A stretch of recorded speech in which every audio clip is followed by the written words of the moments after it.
सब लोग को गुड आफ्टरनून। लाइव हो गए हैं आप लोग, सब लोग जल्दी जल्दी हो जाइए।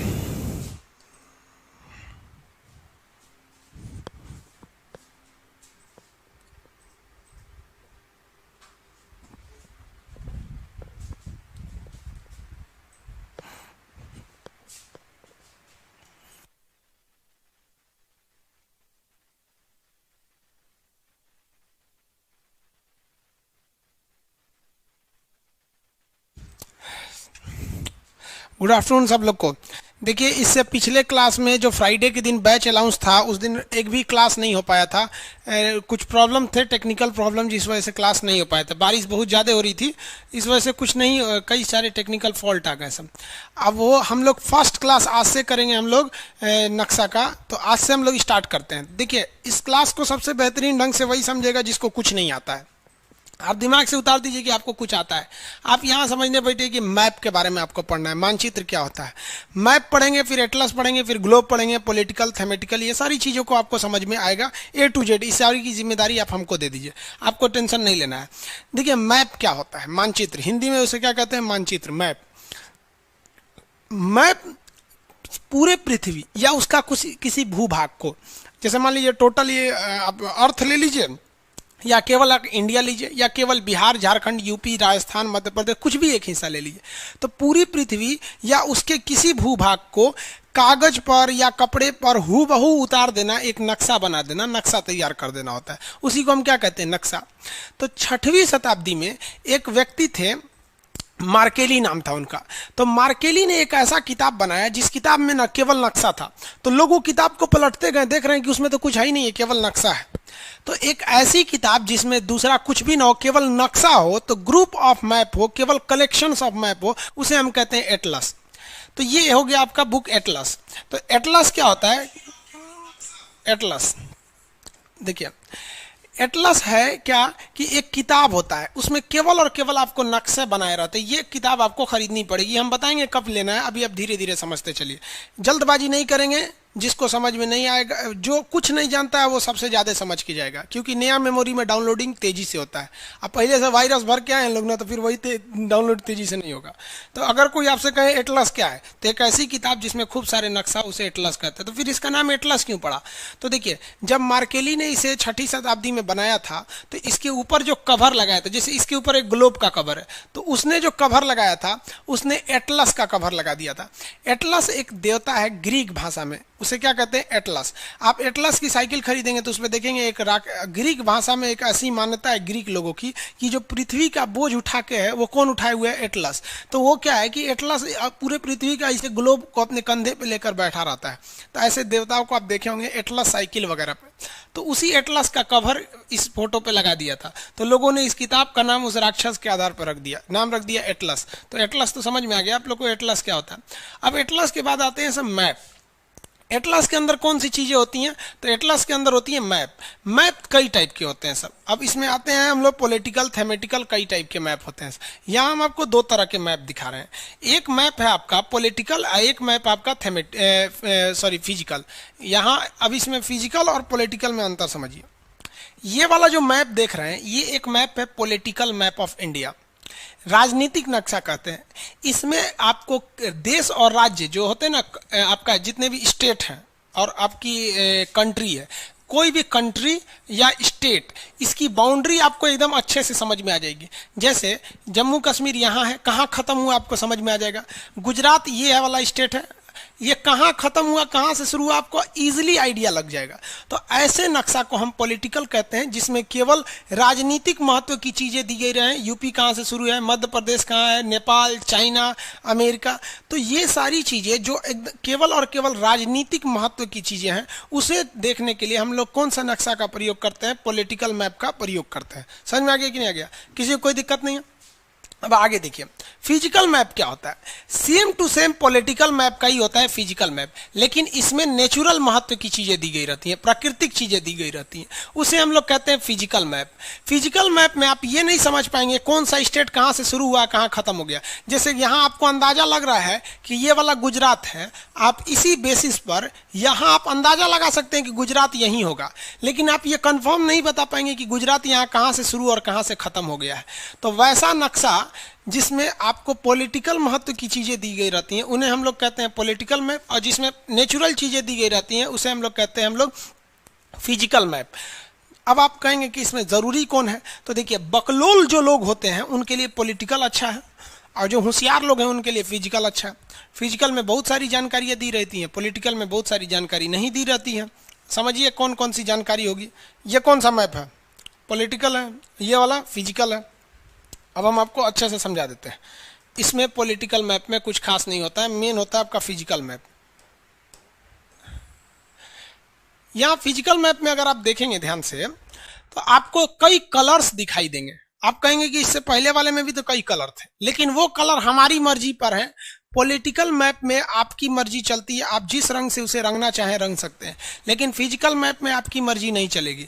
फिजिकल मैप में है कि भूरा रंग से आपको पहाड़ रंगना है, तो यहाँ देख रहे हैं आपको भूरा रंग से क्या रंगा हुआ है, पहाड़। जम्मू कश्मीर, हिमाचल प्रदेश, उत्तराखंड, इसमें पहाड़ रंगे हुए हैं सब। आपको अगर ये दिख रहा होगा तो ये पहाड़ है। यहाँ सिक्किम में भी ब्राउन कलर है, यहाँ पे भी ब्राउन कलर है। ये ब्राउन कलर से ही पहाड़ रंग सकते हैं। तो ये फिजिकल में एक खासियत ये है कि अगर आपको कहीं पे भी ब्राउन कलर दिखाई देता है तो आप समझ जाइए कि वहां पर क्या चीज़ है, पहाड़ है। तो दिखाई क्लियर नहीं दे रहा है इसमें, देखें एक से।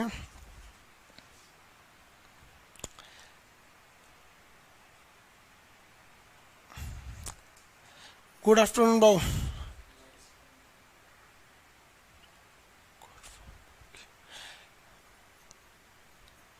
ओके बाबू, आप लोग को देखिए जब भी क्लास करना आप कर सकते हैं। इसके बाद भी अगर आपके पास मतलब इस टाइम नहीं कर सकते तो आगे भी कर सकते हैं, रिकॉर्डेड क्लास बचा हुआ रहेगा।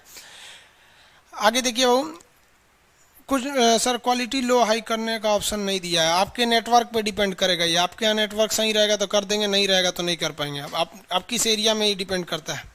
आगे देखिए वो कुछ लोग को ब्राइटनेस का दिक्कत हो रहा है। देखिए मैप ही है उस टाइप का, आगे आपका दूसरा मैप लेंगे उसमें आपको अच्छा से समझा देंगे। अभी आप यहाँ समझिए, ये हल्का आपको ब्राउन दिख रहा है ना, तो ब्राउन का मतलब क्या होता है, आपका पहाड़ है वहां पर। इससे काफी फायदा होता है। आप जैसे मान लीजिए कोई पायलट है, अब अगर कोई पायलट है उसे आपने पॉलिटिकल नक्शा दे दिया है, तो पॉलिटिकल नक्शा में उसको कहाँ समझ में आएगा ऊंचा कौन है नीचे कौन है। लेकिन अगर वही फिजिकल नक्शा है तो वो देख लेगा कि भाई भूरा कलर का, इसको हाइट बढ़ाना पड़ेगा वरना लड़ जाएगा। अब एक और चीज इसमें होगा कि कहाँ पहाड़ की ऊंचाई ज्यादा है और कहाँ पहाड़ की ऊंचाई कम है, ये कैसे पता चलेगा। अब आप खुद सोचिए कि अगर भूरे रंग से पहाड़ है तो ये तो भूरा रंग का मतलब हो गया पहाड़, लेकिन हाइट कैसे दिखाएंगे। तो इसमें भूगोलवेताओं ने दिमाग लगाया। उन्होंने क्या किया कि कलर को डार्क और लो करना चालू किया। जहां एकदम चटकार रंग से रंग दिया, भूरा रंग से, जहां चटकार भूरा है तो उसको समझ लिए कि वहां का पहाड़ की ऊंचाई ज्यादा है। और जहां हल्का भूरा है, अब अगर इंडिया के बीच में देखेंगे ना तो हल्का हल्का भूरा यहाँ भी दिख रहा होगा, बीच में हल्का ब्राउन दिख रहा होगा। हम आगे आपको, अभी क्या है कि आपको पूरा नक्शा नहीं मिला होगा, तो एक्चुअली क्या है कि अभी हम पूरा नक्शा ले लिए हैं। धीरे धीरे करके आपको जब एक आइडिया लग जाएगा तो आपको एक एक राज्य के नक्शा के हिसाब से पढ़ाएंगे। तो ये आपका हो गया आपका कश्मीर का।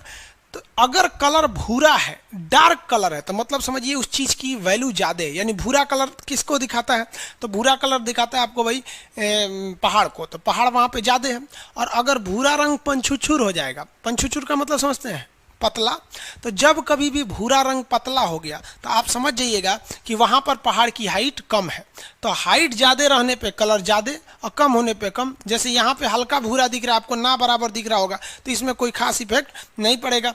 तो ये भूरा रंग से पता चलता है कि कौन सा चीज ज्यादा है कौन सा चीज कम है। अब ये तो भूरा समझ में आ गया, तो यहाँ हम लिख देते हैं ब्राउन कलर। आपको पीडीएफ वगैरह मिलेगा बहू, अभी आपको बस थोड़ा बहुत समझा रहे हैं ताकि आपको आइडिया लग जाए। अब ग्रीन कलर, ग्रीन कलर का मतलब होता है मैदानी एरिया। ग्रीन कलर का मतलब क्या होता है, मैदान, मतलब वैसा चीज जो समतल भूमि हो, पहाड़ वगैरह जहां ना हो, वो ग्रीन कलर से के एरिया से दिखाएगा। ब्लू कलर के एरिया से पानी को दिखाएगा।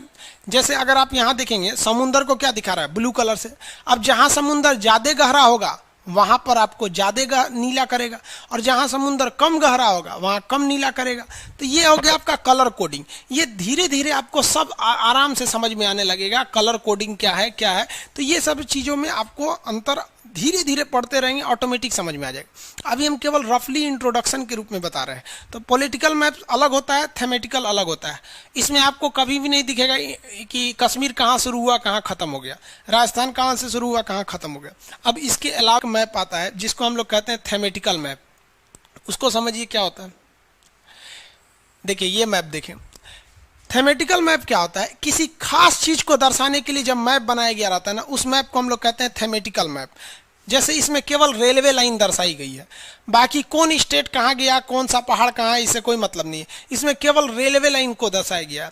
तो जब किसी खास चीज को दर्शाने लगे तो उसे क्या कहते हैं हम लोग, थेमेटिकल मैप। जब पर्वत पहाड़ या नेचुरल चीज को दर्शाने लगे तो उसे क्या कहते हैं हम लोग, फिजिकल मैप। और जब देश राज्य इत्यादि का विभाजन दिखाने लगे तो उसे क्या कहते हैं, पॉलिटिकल मैप। तो मैप कितने टाइप के हो गए, 3 टाइप के, पॉलिटिकल, फिजिकल, थेमेटिकल, ये तीनों पढ़ना है आपको।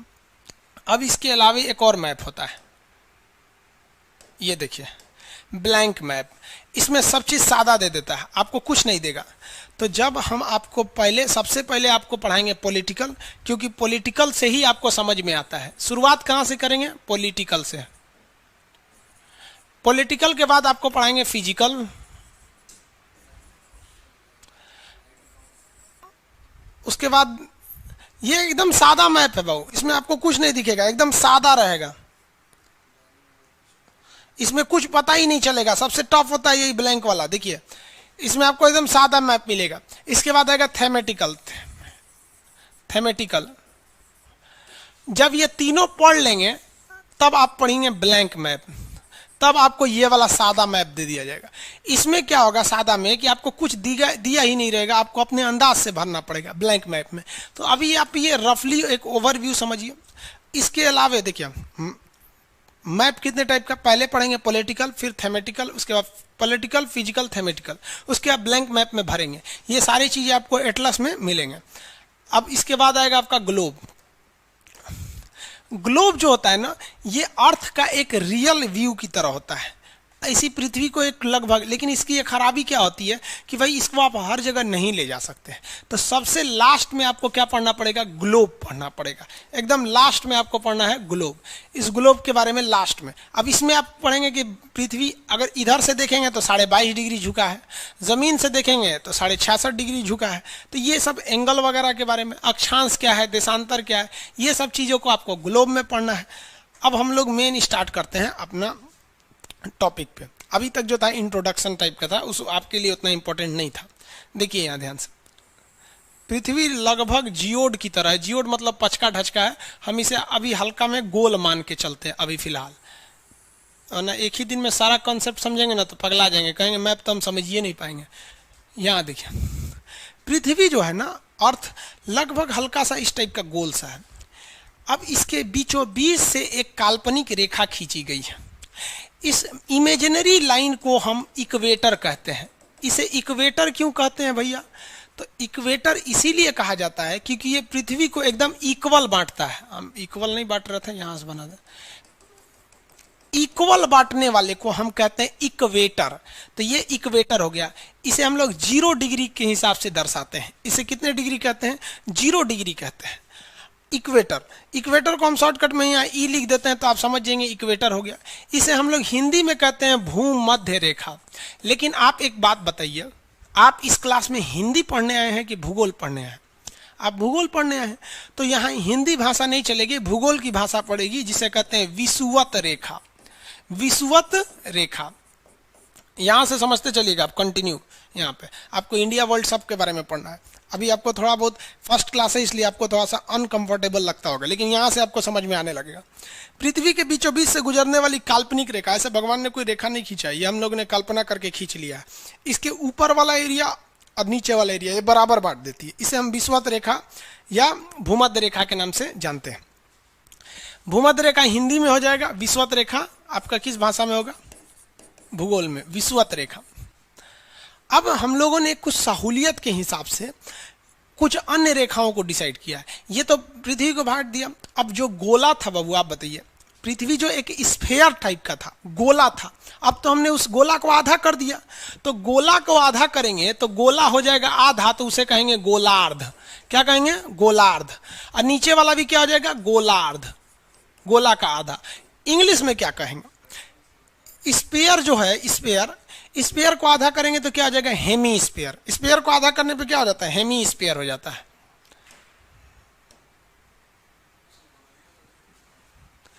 ये हो गया आपका हेमी स्पेयर। तो इसको हेमी स्पेयर, ये भी हेमी स्पेयर। ऊपर के भाग को उत्तर कहते हैं यानी नॉर्थ, और नीचे के भाग को दक्षिण कहते हैं यानी साउथ। अब धीरे धीरे एक एक चीज आपके साथ नया नया जुड़ते जाएगा।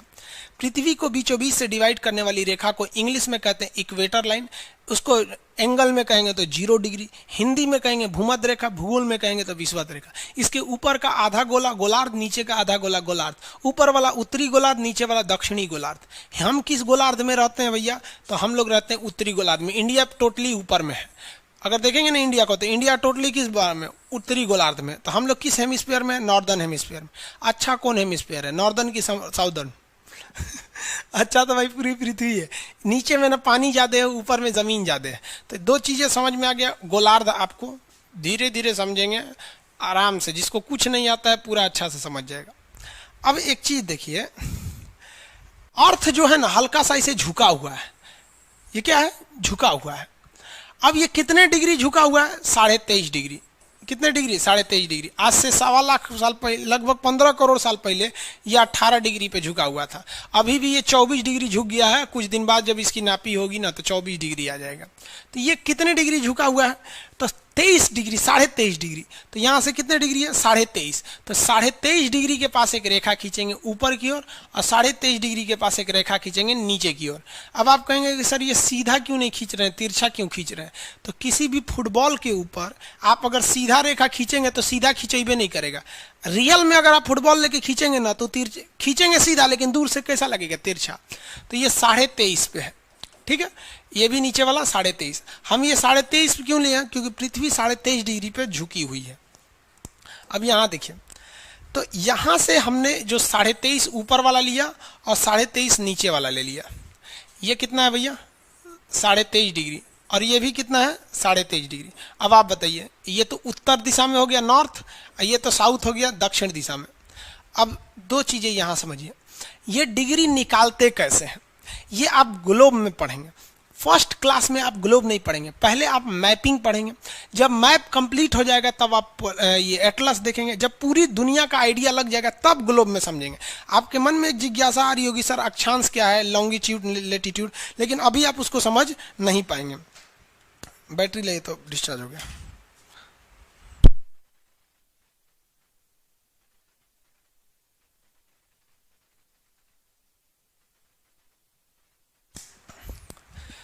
आगे देखिए भाऊ, तो ये उत्तरी हो गया, ये दक्षिणी हो गया। इसके अलावे अगर आप पृथ्वी को देखेंगे तो पृथ्वी जो है ये जमीन के हिसाब से अगर देखेंगे, यहां देखिए, किसी चीज को अगर आप झुकाते हैं, जैसे इसी चीज को हम झुका दिए, तो इसमें दो तरह का एंगल बनता है। एक ऊपर से ये वाला एंगल और नीचे से ये वाला एंगल, दो एंगल बना कि नहीं। कोई भी चीज, जैसे हम इधर झुक गए तो एक एंगल इधर से बनेगा और एक एंगल पीछे से बनेगा। तो जो अर्थ झुकी हुई है ना, तो ये वाला झुकाव है, ठीक है, और ये जमीन है। देखिए ध्यान से, तो जो अर्थ झुकी हुई है तो ये वाला झुकाव 23.5 है, और ये वाला झुकाव ये 23.5 है। अब आप बताइए, कोई 90 डिग्री का एंगल है, अगर इसको 40 डिग्री झुका दिए, 40 डिग्री, तो ये कितना होगा, जेन्युइन है कि 50 होगा? भाई दोनों को जोड़ेंगे तभी ना वो सीधा खड़ा होगा। तो अगर पृथ्वी सीधा रहती तो 90 डिग्री रहता, लेकिन 23.5 झुक गई है, तो अंदर वाला कितना होगा, 66.5 होगा। 66.5 होगा कि नहीं? आप खुद देखिए, 90 डिग्री में किसी चीज को झुकाएंगे एक ओर से, तो अगर इधर से 10 हुआ तो इधर से 80 बचेगा। उसी तरह पृथ्वी अगर सीधा रहती तो 90 पे रहती, 23.5 झुका दिए तो इधर से 23.5, तो इधर से कितना होगा, 66.5 होगा। तो 66.5 डिग्री हो जाएगी पृथ्वी।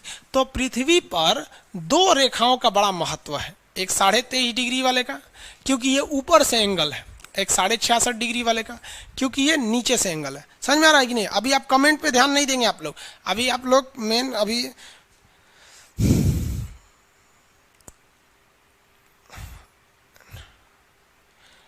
वैलिडिटी कितना होगा कोर्स का? भाई कोर्स खत्म हो जाएगा, वैलिडिटी खत्म हो जाएगा। आगे देखिए, ये सब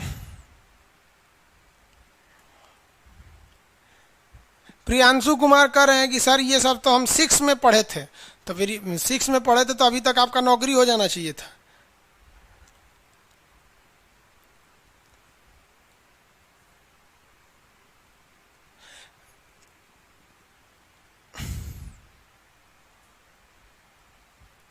चलिए यहाँ देखिए, कुछ कुछ फालतू फालतू के कमेंट करता है सर, यहाँ ये सब यहीं रहेगा सब बेरोजगार बन के।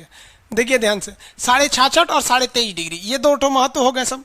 अब यहाँ देखिए, इसके ऊपर वाला जो रेखा खींचा जाता है ना, ये वाली रेखा और ये वाली रेखा, ये 66.5 डिग्री है, 66.5, और ये भी कितनी होगी 66.5। अंतर क्या होगा, ये होगा नॉर्थ और ये होगा साउथ। अब इन रेखाओं का अलग अलग नाम है। अगर 23.5 डिग्री ऊपर में है तो इसे ट्रॉपिक ऑफ कैंसर या कर्क रेखा कहते हैं, और वही 23.5 डिग्री नीचे है तो इसे ट्रॉपिक ऑफ कैप्रिकॉन या मकर रेखा कहते हैं। ट्रॉपिक ऑफ कैप्रिकॉन या मकर रेखा कहते हैं। ये दो रेखाएं हो गई सब यहाँ। अब आप अच्छे से समझिए। अब ऊपर वाला जो है वो उसे कहते हैं आर्कटिक, नाम है इसे आर्कटिक, और नीचे वाले को कहते हैं अंटार्कटिक, नीचे वाले को अंटार्कटिक। ये रेखाएं याद रखेंगे, इसका काफी ज्यादा यूज होगा क्योंकि इसको शुरुआत में ही बता दे रहे हैं। टोटल कितनी रेखा हो गई बिना देखे आप बताएंगे आंख बंद करके। बीचों बीच वाली रेखा विषुवत रेखा, बीचों बीच में विषुवत रेखा, ऊपर में गया 23.5 डिग्री कर्क रेखा, नीचे में 23.5 डिग्री मकर रेखा। इंग्लिश में बोलिए, बीचों बीच वाला विषुवत रेखा को इंग्लिश में क्या कहेंगे, इक्वेटर। 23.5 ऊपर वाला क्या हो गया, ऊपर वाला 23.5 क्या हो गया, ट्रॉपिक ऑफ कैंसर, और नीचे वाला 23.5 ट्रॉपिक ऑफ कैप्रिकॉन। ऊपर वाला 66.5 आर्कटिक, आर्कटिक, और नीचे वाला 66.5 अंटार्कटिक, नीचे वाला अंटार्कटिक, ऊपर वाला आर्कटिक। हो गया। अब इसका महत्व क्या है, आखिर इतना क्यों बताया जा रहा है, आखिर इसका कुछ ना कुछ तो यूज होगा। समझिए, यूज समझते हम लोग। देखिए, जो अर्थ, जो सनलाइट होता है ना, सनलाइट, पृथ्वी सनलाइट, ये ज्यादा सूरज जो होता है वो मैक्सिमम जाता है कहां पर, कर्क रेखा पर। सूर्य मैक्सिमम कहां तक जा सकता है, कर्क रेखा। तो आप कहेंगे सर इधर अंधेरा रहता है। नहीं बबुआ, यहां तक सूर्य आता है, इसके बाद इसकी रोशनी तिरछी जाती है। अब आप बताइए, तिरछा रोशनी में रोशनी तो जाएगा, लेकिन क्या गर्मी उतना जाएगा, नहीं जाएगा। तो ये कर्क रेखा से जितना दूर जाइएगा ठंड बढ़ेगा कि नहीं बढ़ेगा, ठंड बढ़ेगा, और दूर जाइएगा और ठंड बढ़ेगा, और दूर जाएंगे और यानी ऊपर में तो और ठंड बढ़ने लगेगा, बढ़ेगा कि नहीं बढ़ेगा। अब एक बात बताइए, तो ये तो कर्क रेखा की मैक्सिमम स्थिति कहाँ आ गई, ऊपर यहाँ पर, और कर्क रेखा मिनिमम नीचे कहाँ जाता है, मकर रेखा के बीच में, सॉरी सूर्य। तो सूर्य किन दो रेखाओं के बीच में सीधा चमकता है, तो कर्क रेखा और मकर रेखा के बीच में सूर्य की किरणें सीधा चमकती हैं, इसके अलावा ये तिरछा चमकती हैं। सबसे कम, आप बताइए, सबसे कम सूर्य की रोशनी कहाँ जाएगी, यहाँ जाएगी, न गर्मी लगेगा, ना इसे पोल कहते हैं, इसे भी पोल कहते हैं, ये साउथ पोल है, ये नॉर्थ पोल है।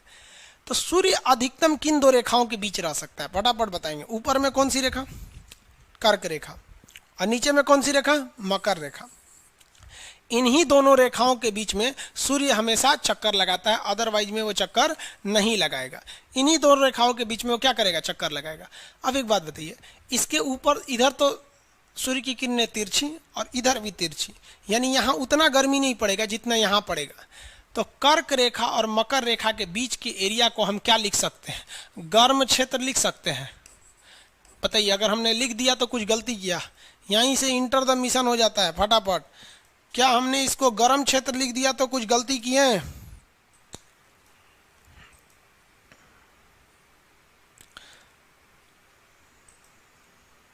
फटाफट बताएंगे।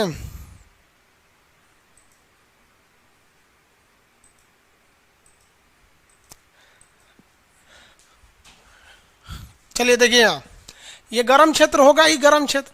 तो क्यों गर्म क्षेत्र होगा, क्योंकि सूर्य इन्हीं के बीच में घूम रहा है, इसके उधर उसकी किरणें तिरछी जा रही हैं, इसके नीचे भी तिरछी जा रही हैं। लेकिन आप बताइए, यहाँ पे समझिए, क्या आप हिंदी पढ़ने बैठे हैं कि गर्म क्षेत्र बोल रहे हैं? आप तो ज्योग्राफी पढ़ने बैठे हैं ना। तो ज्योग्राफी में हम लोग गर्म को क्या बोलते हैं, ज्योग्राफी में गर्म को बोला जाता है उष्ण। गर्म को क्या बोला जाता है, उष्ण। क्या बोल रहे हैं, उष्ण। और क्षेत्र को कहते हैं कटिबंध। क्या कहेंगे, कटिबंध। तो ये बीच वाला एरिया हो गया उष्ण कटिबंध। अब इसके बीच अगर कुछ भी पाया जाता है तो आपको क्या बोला जाएगा, उष्ण कटिबंध। अब इंग्लिश मीडियम में इसे क्या कहेंगे भाई, उष्ण कटिबंध वाले। इंग्लिश मीडियम वाले भी एडमिशन लिए होंगे, वो लोग सोच रहे होंगे इसे इंग्लिश मीडियम में क्या बोला जाएगा, तो इसे टोरिड जोन बोलते हैं, इंग्लिश में इसे टोराइड जोन बोलते हैं, टोरिड जोन। हिंदी में इसे उष्ण कटिबंध बोलते हैं। समझ में आ गया आप लोग को। अब बताइए कि यहाँ पे कोई देश पाया गया, सपोज विषुवत रेखा पे कोई देश पा लिया गया, यहाँ पर इक्वाडोर, तो क्या इक्वाडोर एकदम विषुवत रेखा पर है, तो क्या इक्वाडोर उष्ण कटिबंध में आएगा, कंफर्म आएगा। जो भी कर्क रेखा और मकर रेखा के बीच में आएगा तो उष्ण कटिबंध में आएगा। अब कितने लोग बता सकते हैं कि उष्ण कटिबंध में 3 रेखाएं आती हैं, कर्क रेखा, विषुवत रेखा और मकर रेखा। इसमें सबसे ज्यादा गर्मी कहाँ पड़ेगा, सबसे ज्यादा गर्मी भैया विषुवत रेखा पे पड़ेगा, क्योंकि सूरज जब ऊपर जा रहा था तब भी यहाँ चमक के गया, और जब नीचे आ रहा था तब भी चमक के गया, तो सबसे ज्यादा गर्मी यहीं पे पड़ने वाली है। अब देखिए आगे ये वाले एरिया में कल्पना कीजिए, यहाँ देखिए, जब सूरज ऊपर गया होगा, कहाँ गया होगा, ऊपर में, यहाँ पर होगा, तब तो यहाँ पर नहीं होगा वो, तो जब ऊपर गया होगा तो ये वाला एरिया कैसा होगा, ठंडा। कैसा होगा, ठंडा। नीचे वाले की बात कर रहे हैं, ठंडा। और ये वाला एरिया कैसा हो गया होगा, गर्म, जब ये ऊपर होगा। जब यहां से सूरज नीचे आएगा, यहां पर इस वाले एरिया में, यहीं तक आ ही सकता है यहां पर, तो ये वाला एरिया अब कैसा हो जाएगा, जो ठंडा था वो कैसा हो जाएगा, गर्म हो जाएगा। लेकिन अब ये गर्म हो गया, अब ये वाला कैसा हो जाएगा, ये वाला हो जाएगा ठंडा। यानी हम ये कह सकते हैं कि ये वाला बीच का जो एरिया है ये ठंडा और गर्म दोनों हो जाएगा। इसमें दोनों चीजें देखी जाएंगी, ये ठंडा और गर्म दोनों हो जाएगा। अब बताइए, यहां फिर से नाम रखिए, ये ठंडा को हिंदी में कहते हैं शीत, ठंडा को हिंदी में शीत, और गर्म को क्या कहते हैं, उष्ण, गर्म को उष्ण। तो बताइए, तो शीत प्लस उष्ण क्या हो गया, शीतोष्ण। शीत प्लस उष्ण, इसको क्या बन गया, शीतोष्ण बन गया। तो यहां हो गया भैया इसका शीतोष्ण नाम हो गया, ये हो गया शीतोष्ण। शीतोष्ण इंग्लिश में इसे कहते हैं टेम्परेट जोन, इसे इंग्लिश में क्या कहेंगे, टेम्परेट जोन। शीतोष्ण कटिबंध, ये हो गया शीतोष्ण। तो पृथ्वी पर आपने कितने कटिबंध देखे, एक आपने देखा उष्ण कटिबंध, एक देखे शीतोष्ण कटिबंध। शीतोष्ण कटिबंध को टेम्परेट जोन कहते हैं। कितने लोग ये बता सकते हैं कि यहां पर क्या होगा। देखिए बबुआ, सूर्य अधिकतम आ सकता है नीचे मकर रेखा तक, यहां आने के बाद भी यहां तक तिरछी किरणें छोड़ेगा और कुछ गर्मी उत्पन्न कर देगा, इसलिए ठंडा के साथ साथ गर्मी रहेगा। लेकिन ये वाले एरिया में कभी भी ठंड ही पड़ेगा, गर्मी नहीं पड़ेगा, ठंडा। और ठंडा को क्या कहते हैं, शीत। तो ये क्या हो गया, शीत कटिबंध। कटिबंध का मतलब क्या होता है, एरिया, कटिबंध का मतलब एरिया। और ऊपर वाला भी क्या होगा, सूर्य अधिकतम यहीं तक जाएगा ना, कर्क रेखा तक, इसके बाद तो जाएगा नहीं। और ये वाला एरिया क्या हो जाएगा, ये भी तो हो गया शीत कटिबंध। तो पूरे पृथ्वी को कितने कटिबंध में बांटे, ये शीत कटिबंध को इंग्लिश में क्या कहेंगे, फ्रिजिड जोन। फ्रिजिड एकदम बर्फ जम जाता है वहां पे, उसी को क्या कहते हैं, फ्रिजिड जोन। अब यहां देखिए, पृथ्वी के बीचों बीच में बोलिए कौन सा कटिबंध, फटाफट बोलते जाएंगे लोग, नीचे कमेंट लिख के फटाफट बताएंगे। पृथ्वी के बीचों बीच में कौन सा जोन, कौन सा कटिबंध बीचों बीच में,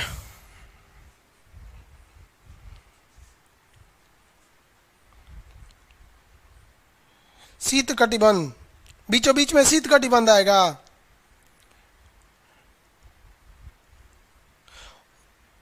बीचों बीच में उष्ण कटिबंध आएगा, हाँ उष्ण, बीचों बीच में उष्ण कटिबंध, इंग्लिश में क्या कहेंगे, टेम्परेट जोन।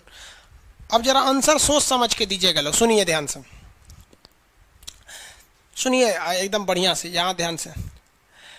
कर्क रेखा कहाँ है, ऊपर में, कर्क रेखा और मकर रेखा, कर्क रेखा और मकर रेखा, इसके बीच के क्षेत्र को क्या कहेंगे, कर्क रेखा और मकर रेखा के बीच का क्षेत्र, कर्क रेखा और मकर रेखा के बीच का क्षेत्र उष्ण कटिबंध कहलाएगा।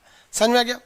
अब जरा आंसर देखिए, कर्क रेखा से ऊपर में, कर्क रेखा से आर्कटिक रेखा, कर्क रेखा से आर्कटिक रेखा के बीच का क्षेत्र क्या कहलाएगा, शीतोष्ण कटिबंध, गर्मी ठंडी दोनों पड़ेगा, टेम्परेट जोन। और नीचे में बताइए, नीचे में शीतोष्ण का एरिया कहाँ से आएगा? नीचे में शीतोष्ण का एरिया फटाफट, अगर नहीं कमेंट लिख सकते तो वहीं अकेले में बैठ के क्लास कीजिए, वहीं पर आपको समझ में आएगा, अकेले में बोलिए, नीचे में दिमाग लगाइए फटाफट। नीचे का शीतोष्ण कहाँ से होगा? अब आंख बंद करेंगे, नीचे का शीतोष्ण कहाँ से होगा भैया? ये मकर से शुरू होगा, ऊपर जाएंगे तो उष्ण हो जाएगा, ना ना ऊपर नहीं जाना है, नीचे आएंगे तो क्या हो जाएगा? शीत और ठंडा दोनों पड़ेगा। तो ये हो गया आपका मकर रेखा से लेके आर्कटिक रेखा, ये क्या हो गया? शीतोष्ण हो गया। और आर्कटिक से दक्षिणी ध्रुव ठंडा, और अंटार्कटिक से उत्तरी ध्रुव ठंडा। तो कितने टाइप के कटिबंध देखें, कितने टाइप के कटिबंध देखे? 3 टाइप के देखे रे बबुआ। यो तो शीतोष्ण है, यो तो टाइप है, गिन रहा है से 1 2 3 4 5। अरे भैया 5 कहाँ है? 3 टाइप है ना, समझ में गया? अब मान लीजिए 2 लड़का 1 लड़की खड़ी रहेंगे, पूछेंगे कितने टाइप के मानो है, तो 2 को ना हो जाएगा, लड़का लड़की का आप संख्या थोड़े गिन रहे हैं। ये समझ में आ गया आप लोग को? क्वेश्चन बताइए फटाफट।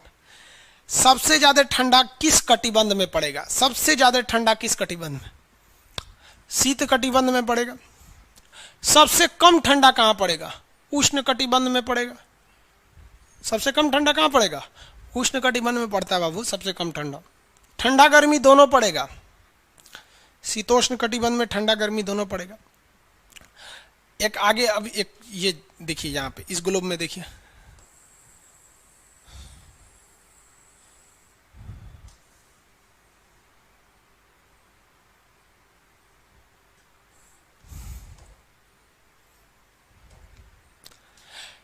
ये बताएंगे लोग कौन सी रेखा है? जल्दी फटाफट आंसर दीजिए, कौन सी रेखा है ये? आंसर देते रहिए आप लोग फटाफट। चलिए गुड, विषुवत रेखा है ये। कौन सी रेखा? विषुवत रेखा, इक्वेटर। चलिए अब हम आपको केवल एक एरिया घेर के बताते हैं, आप बताइए कौन सा कटिबंध होगा। बोलिए ये कौन सा कटिबंध होगा? फटाफट बोलिएगा, कौन सा कटिबंध है ये? ये है भैया टोरिड जोन या उष्ण कटिबंध, समझ में आ गया? ये वाला। अब दूसरा हम घेरते हैं, आप बताइए क्या ये कौन सा कटिबंध होना चाहिए यहाँ पर? ये तो बता दिया आप लोगों ने। ये बताइए तो जहां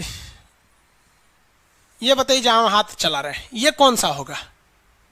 आइडिया लगाइए कौन सा होगा ये, फटाफट लगाइए आइडिया कौन सा होगा ये। और ये वाला भी, ये कौन सा कटिबंध है? फटाफट बताएंगे लोग। ये वाला है भैया, जल्दी जल्दी इंग्लिश में बोलते हैं temperate zone. Temperate zone Hindi में? हिंदी में हो गया आपका शीतोष्ण कटिबंध। चलिए आप कितने लोग देखते हैं बता देते हैं, फटाफट बता देंगे लोग। वेरी गुड, वेरी गुड बाबू। आंसर इतना तेज दीजिए कि हम पढ़ ना सके। आप देखिए आंसर कितना तेजी से आ रहा है, इस तरह से आंसर दीजिए कि पढ़ ही ना सके हम यहाँ पर। खैर हम एक्चुअली मोबाइल में इसलिए देखते हैं ताकि हमको भी एहसास हो कि आपको कैसा दिख रहा है। स्क्रीन पे देखते हैं तो फिर दूर पड़ जाता है वहाँ पर। अब बुढ़ा गए, अब हमको चश्मा लगाना पड़ेगा, स्क्रीन पे उतना दूर से नहीं दिखता है। चश्मा लगा लेते हैं तो स्क्रीन पे पढ़ेंगे। उम्र बढ़ जाने के बाद ना आँख नाक कान सब खराब हो जाता है। चलिए देखिए ध्यान से, बुढ़ौती आ गया मेरा। कितने लोग आंसर देंगे? लोग फटाफट बताएंगे हम। एक बार में हमें लिखते के साथ आंसर आना चाहिए। ये कौन सा कटिबंध है? फटाफट कौन सा कटिबंध होगा? इंग्लिश वाले लोग सबसे ऊपर में है बाबुआ। ये सब यूपीएससी का क्वेश्चन ऐसे नक्शा बना बना के पूछेगा आपको। कौन सा कटिबंध होगा? फटाफट बताएंगे। ये वाला हो गया शीत कटिबंध। शीतोष्ण थोड़े होगा रे बकलवा, कहीं का खाली ठंडा पड़ेगा, हियाँ ना शीतोष्ण होगा। आई वाला कौन सा होगा? उष्ण होगा। दिमाग चट देता है तुम लोग। गलती नहीं बोलो भाई, इतना मेहनत से पढ़ा रहे हैं, आंसर सही होना चाहिए। कौन सा कटिबंध है? शीत कटिबंध है, शीत कटिबंध है। यूपीएससी जो है ना वो ससुरा खखोर के क्वेश्चन पूछता है। क्वेश्चन क्या पूछा यूपीएससी? कह रहा है कि शीत कटिबंध में सबसे ज्यादा ठंडा कहां पड़ता है? रे बकलवा, कहीं कहूं तो अपने ठंडा पड़ता है। अब कौन सी पूछ रहा है? ओमे कौन सी ठंडा पड़ता है? माने शीत में भी महाशीत। यह है यूपीएससी आईएएस का एग्जाम। लड़का सब खाली सपना देख लेता है आईएएस बनेंगे, अभी मेहनत ना करना है उसके लिए। देखो बबुआ क्वेश्चन यूपीएससी का क्या था।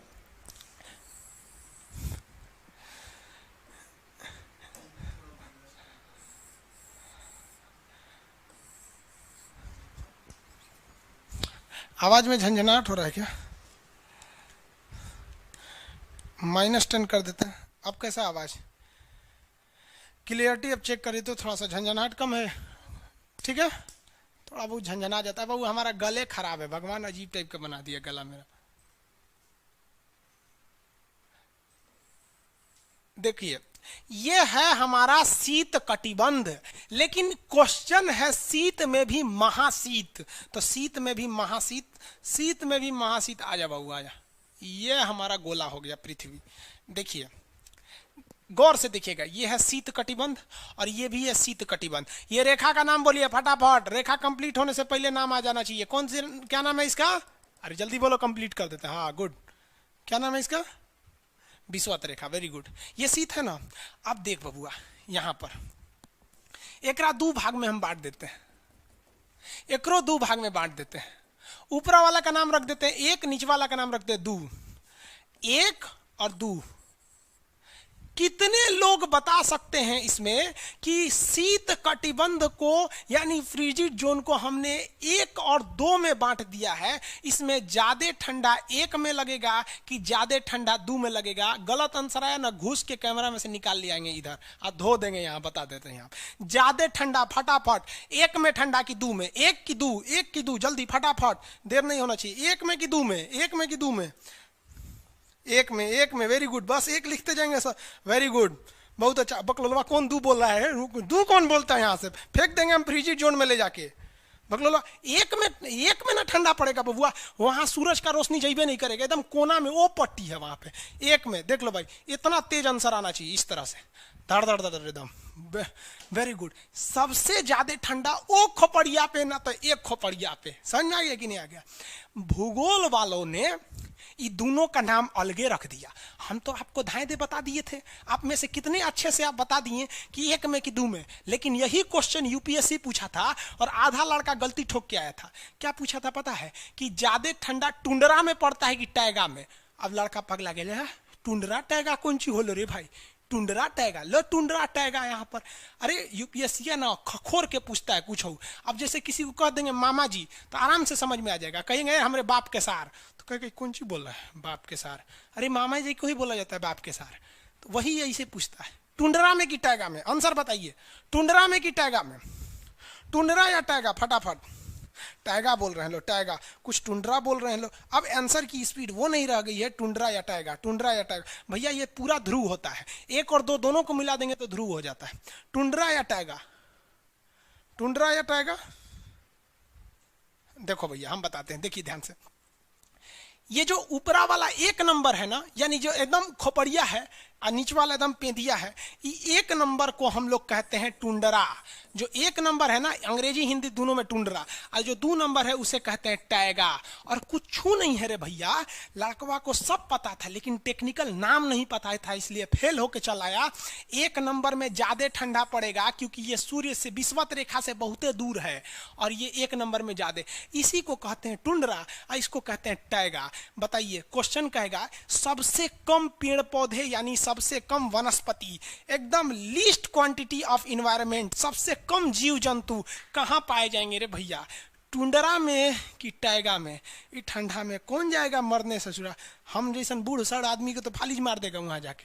तो सबसे कम जीव जंतु कहाँ बाबू रे, कहाँ? तो सबसे कम जीव जंतु 1 नंबर पे। 1 नंबर को क्या कहते हैं? टुंड्रा। समझ आ रहा है कि नहीं आ रहा है? अभी बताइए, जैसे जैसे हम टुंड्रा से बढ़ेंगे विषुवत रेखा की ओर, जैसे जैसे बढ़ेंगे क्या टेम्परेचर बढ़ेगा?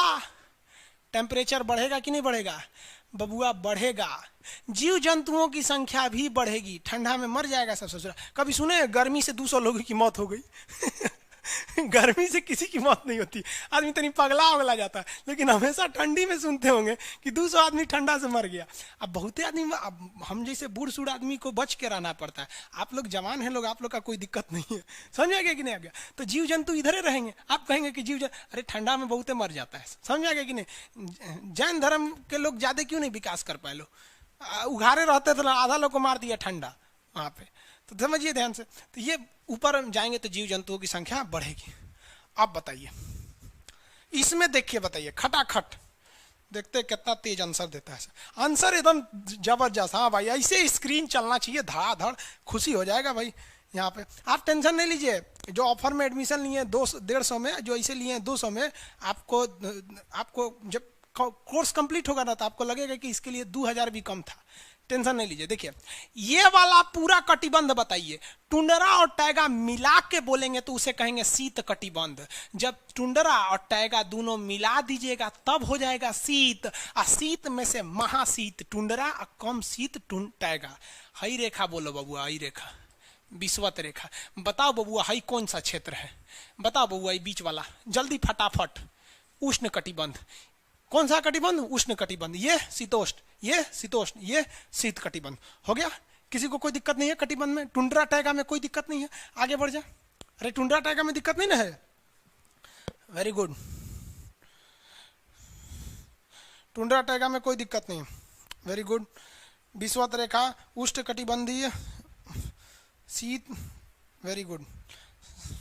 अरे इसमें इमोजी कौन लिख के भेज रहा है? ये सबको होने बतियाने का आदत लगा है, इमोजी लिख के भेज देता। कहीं बकलोल कहीं इमोजी कौन सी पढ़ेंगे हम? इमोजी लड़कियां बना बना भेज रही हैं सब। टुंड्रा बोल रहे हैं तो अपन फोटो भेज रही है सब। तो इमोजी लिख के मत भेजिए आप लोग। अरे जो लिखना है लिखिए ना, इमोजी भेजता है सब।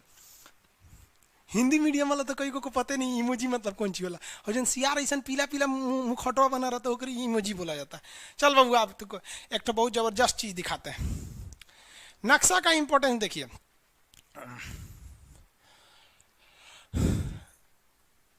बाबू लोग ये देखो, ये हो गया ग्लोब, पूरा पृथ्वी। अब इसमें एक चकाचौंध से बचिए, देखिए ध्यान से। आप लोग को ये हल्का दिख रहा है? हाँ देखिए ध्यान से, हल्का सा दिख रहा है। इसमें देश नहीं देखना है बाबू। ब्राइटनेस घटा दे क्या?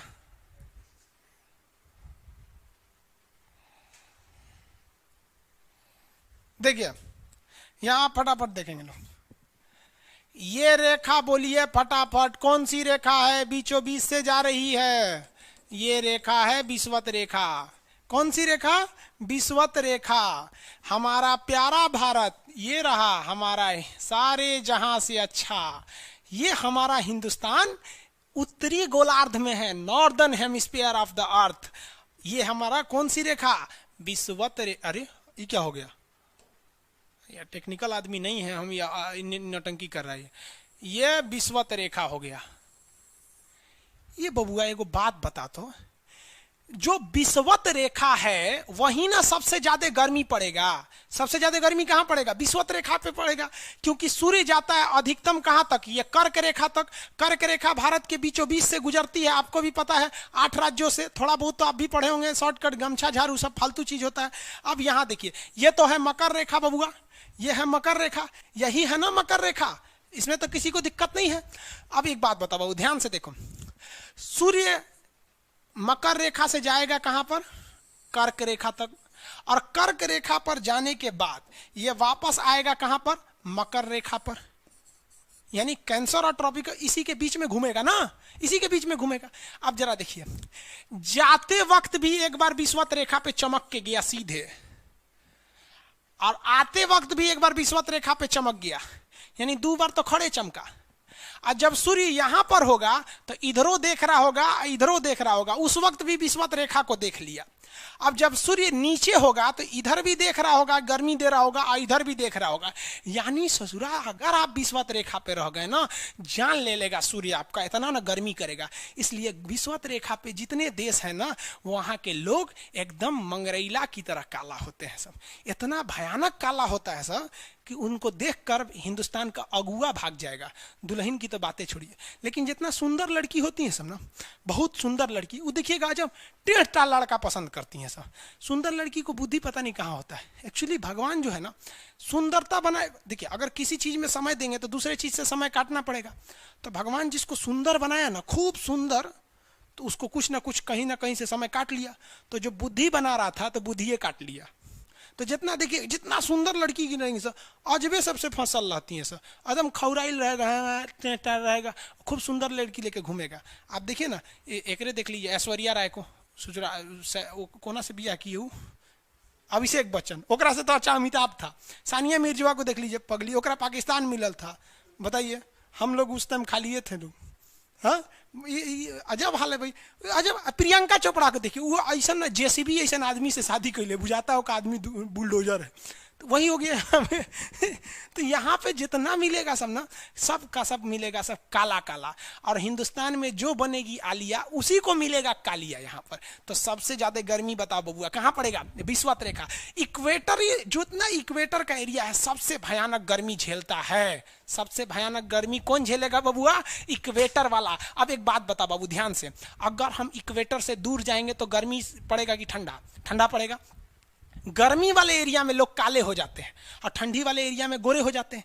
यानी विषुवत रेखा से जितना दूर जाएंगे आप गोरे होते जाएंगे और वहां ठंडा लगने लगेगा। विषुवत रेखा के पास आएंगे तो काले हो जाएंगे, गर्मी लगेगा। अब एक काम करते हैं, और ये क्या निकल गया? हाँ चलिए क्वेश्चन देखिए, फटाफट बताइए आंसर। देखते हैं कितना समझदार हैं लोग, कितने इंटरेस्ट लेके पढ़ रहे हैं आप लोग। देखिए ये हमारा हिंदुस्तान, इंडिया हमारा। चलो बबुआ ये रेखा देखिए, कौन सी रेखा बताइए फटाफट? विषुवत रेखा। विषुवत रेखा है ना जी, पृथ्वी के बीचों बीच से जारी है। जैसे जैसे हम इससे दूर जाएंगे ठंडा पड़ेगा, लोग गोरे हो जाएंगे।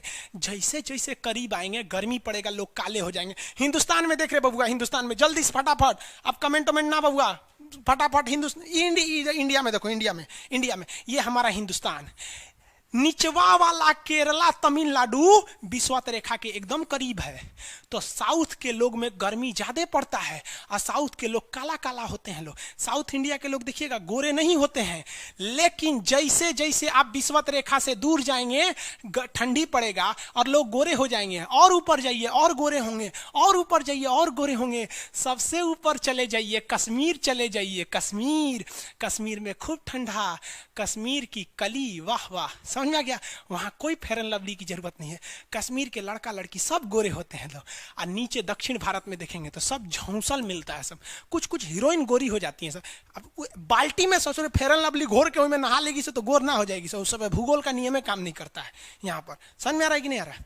तो साउथ के लोग काले क्यों होते हैं? अब भैया साउथ वाले लोग बुरा नहीं मानिएगा, और काला होना बुरा क्या? हम खुद काला है, हम क्या दूसरे को बोलेंगे? हम सफेद कुर्ता पहन लेते हैं ना तो लगता है जैसे बतासा में चिमटा घुसा हुआ है। तो साउथ वाले सब काले ही होते हैं। काले से क्या दिक्कत है? हाँ आपको फिर बताए ना, जितना काला रहता है उसको कैसा मिलती है सब। हाँ चलो ध्यान से देखो इधर। यहाँ समझिए, आप समझ में आया?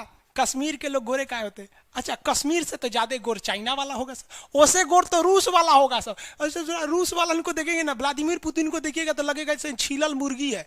अंग्रेज सबको ऐसे कर देता है सो तो खून दिखने लगता है यहाँ पे लाल लाल। समझा कि नहीं? क्या भूगोल कितना इजी है ना? इजी नहीं है, बकलोल कहेंगे इजी नहीं लग रहा है इसको, सुतल है। आगे बढ़े तो जितने लोग विषुवत रेखा के करीब वाले हैं वो होंगे काले, बीवी में रहेगी गोरी। और जो ये कोई भूगोल का नियम नहीं है रे भाई, देखिए ध्यान से समझिए। अब ये तो कश्मीर वाला का मैटर समझ में आ गया आप लोग को। आगे बढ़े, अब यूपीएससी क्वेश्चन पूछा था कि विषुवत रेखा के पास का पेड़ का पत्ती चौड़ा होगा कि पतला? लड़का पगला गया, कहा गिरे ससुरा तो नहीं, ये कौन बात हुआ कि वहां का चौड़ा पत्ती होगा कि नहीं? अरे भाई आखिर पूछा तो आंसर होगा कि नहीं होगा? चौड़ा पत्ती होगा कि पतला पत्ती? मतलब चौड़ा होगा कि पतला, कैसा होगा आप बताएंगे? बहुत इजी है सर भाई, कोई चीज टफ नहीं है।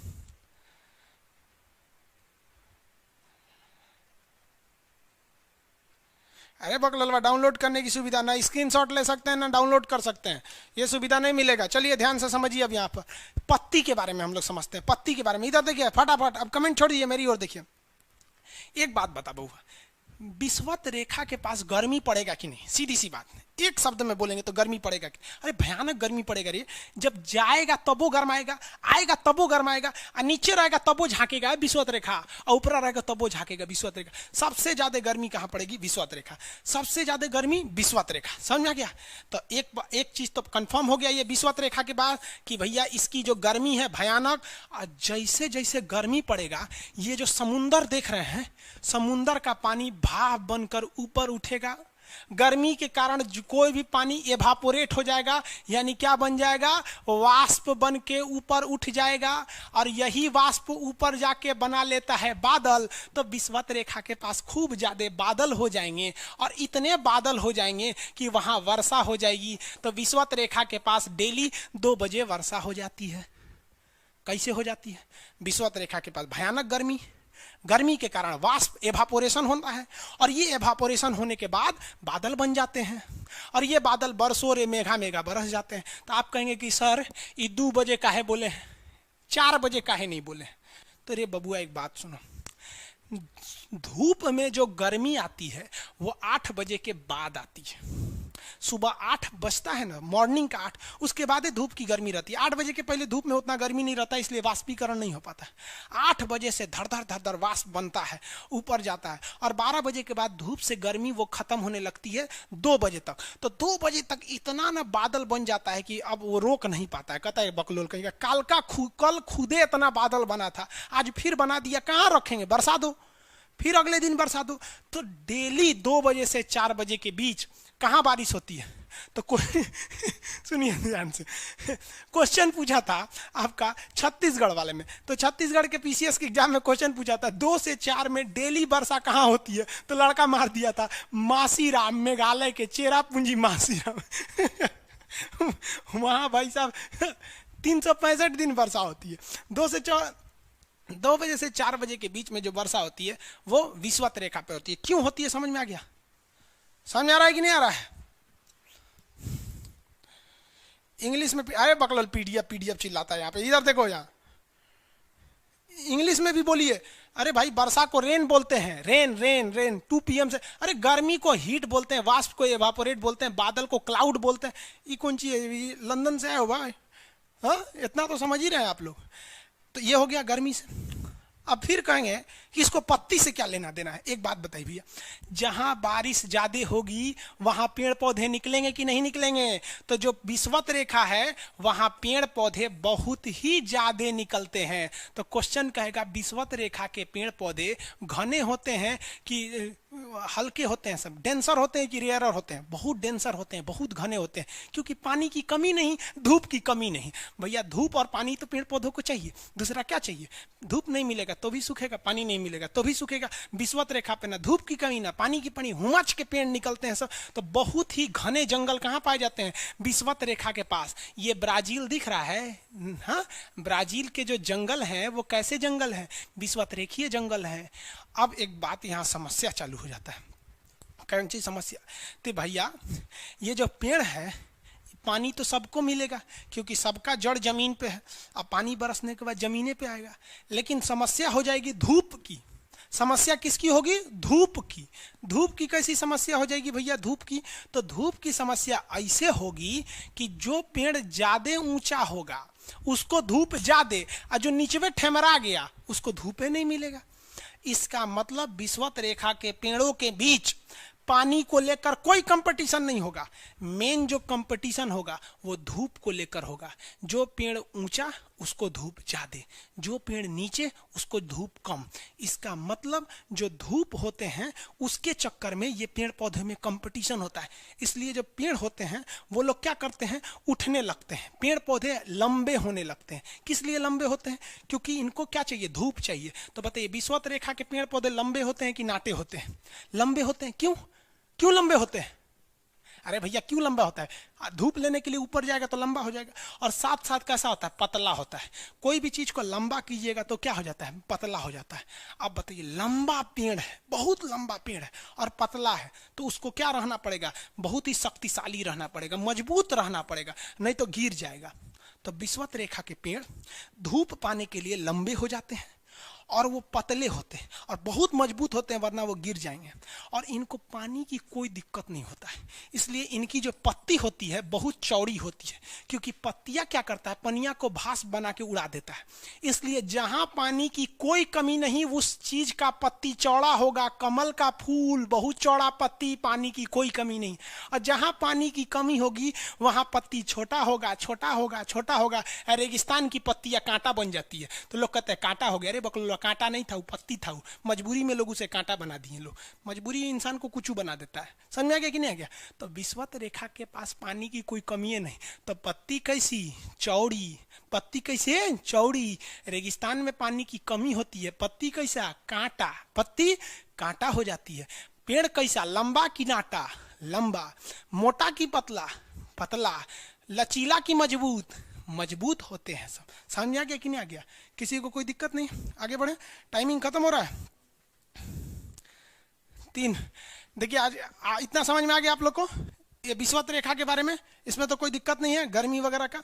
ये फर्स्ट क्लास था, इसलिए थोड़ा सा आप लोग को भी टाइम मैनेजमेंट समझ में नहीं आया। अब नेक्स्ट क्लास कल से होगा सेम टाइम पे। इससे पहले एक भी क्लास नहीं हो पाया था टेक्निकल प्रॉब्लम की वजह से। ये आज नक्शा का फर्स्ट क्लास था। पीडीएफ वगैरह कब लेना है, क्या लेना है, ये कल समझाएंगे आपको। कैसे क्या लिखना है आप टेंशन छोड़ दीजिए। हम गारंटी कहते हैं आप भूल नहीं सकते हैं किसी चीज़ को यहाँ पर। बाकी आप हम आपको कहते हैं ना, आप भूल के आइए किसी चीज़ को। कोई पूछेगा तो विषुवत रेखा की पत्ती चौड़ा होता है कि छोटा, तो क्या कह देंगे, छोटा होता है, नहीं ना? तो आई होप आप समझ रहे होंगे इस चीज़ को। अब क्लास की टाइमिंग कम बची हुई है, अभी तो टाइमिंग है ही।